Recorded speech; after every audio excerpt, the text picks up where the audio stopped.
আসসালামু আলাইকুম, সবাই কেমন আছেন ভাই?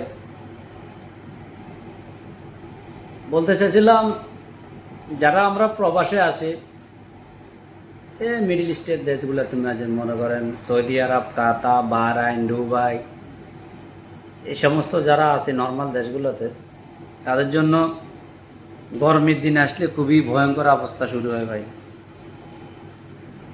কারণ সবাই তো আর এসির ভিতরে কাজ করতে পারে না, সবার ভাগ্য জোটেও না। বেশিরভাগ ভাই আছে আমরা বাইরে কাজ করে থাকি। তো 50-48 ডিগ্রি তাপমাত্রা, 50 ডিগ্রি তাপমাত্রা, মনে করেন 20 ডিগ্রি সেলসিয়াসে আপনি মনে করেন ডিম সিদ্ধ হয়ে যায়। সেদিক দিয়ে মনে করেন মানুষ কীভাবে সহ্য করবে। আমি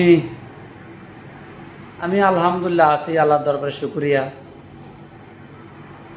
একটু ঘন্টা 3 কষ্ট হইল, বাকি সময় দেখা যাবে ফ্যানের তলা থাকতে পারি। আল্লাহর দরবারে শুকরিয়া, আলহামদুলিল্লাহ।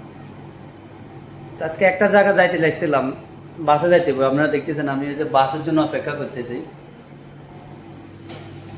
তো এত সকাল কটা বাজে এখন? সকাল বাজতেছে ধরেন আপনার 11টা। তাপমাত্রা বলতেছে আপনার অলরেডি 43 ডিগ্রি। এটা 48-51 ডিগ্রি পর্যন্ত উঠে যাবে ওই 2টার দিকে। তো এটার মাঝে এসি চলতেছে, ওই যে দেখেন এসি চলতেছে, কিন্তু এত প্রচুর পরিমাণ গরম।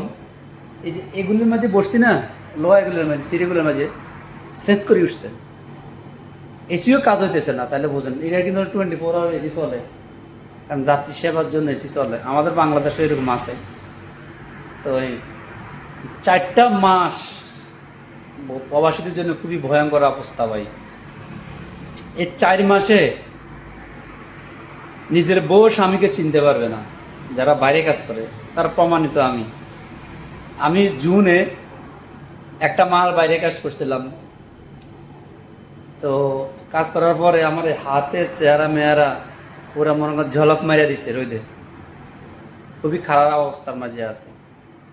4টা জুন, জুলাই, আগস্ট, সেপ্টেম্বরের লাস্টের দিকে 25-26-এর পরে আস্তে আস্তে ঠান্ডা হবে। কিন্তু এই 4টা মাস পুরা যারা বাইরে আমরা কাজ করি প্রবাসী, তাদেরকে পুরো কলজাটা সকাল জলালায় এমন অবস্থা। কিন্তু অনেকে মনে করে প্রবাসে আছে, আপনি মনে করেন আপনার ফ্যামিলি মনে করে আপনার পাড়াপড়শি আপনি কিনি পাবে, আপনি মনে করেন আপনি যত চিন্তা আপনি কিনি করেন না, তার চেয়ে বেশি চিন্তা করে আপনার মানুষে, বন্ধু বান্ধবে। ওরে বিদেশে গেছে, শুধু ডলার কামাইতেছে, শুধু মাল কামাইতেছে রে, কষ্ট। কিন্তু তার যে কষ্টটা, তার যে দুঃখটা, এটা কেউ শুনতে চায় না।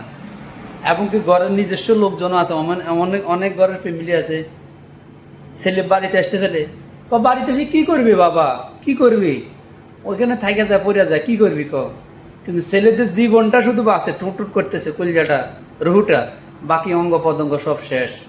এই কথা কেউ চিন্তা করে না। মনে করে একবার বাংলাদেশ থেকে প্লেনে উঠলে শুধু মাল আর মাল, সবাই চিন্তা করে। ভাই মাল কামানি এত সহজ কথা না। মাল কাদের জন্য বেশি কামানি সহজ কথা জানেন? আমরা যারা অনেকে আছি কাম জানি না, ওই আত্মীয় স্বজনে কেউ একজনের কথা শুনি, সে খুব ভালো অবস্থানে আছে, এই কথা শুনে আমরা চলে আসি বিদেশে। কিন্তু সে যে ভালো অবস্থানে আছে, সে 1 দিনে 2 দিনে 1 বছরে 3 বছরে সে তার ভালো অবস্থানটা সে তৈরি করতে পারে নাই। অনেক টাইম লাগে, অনেক পরিশ্রম করে রোদে পড়ে জলি কইলা পড়ি তার অবস্থানটা সে তৈরি করছে।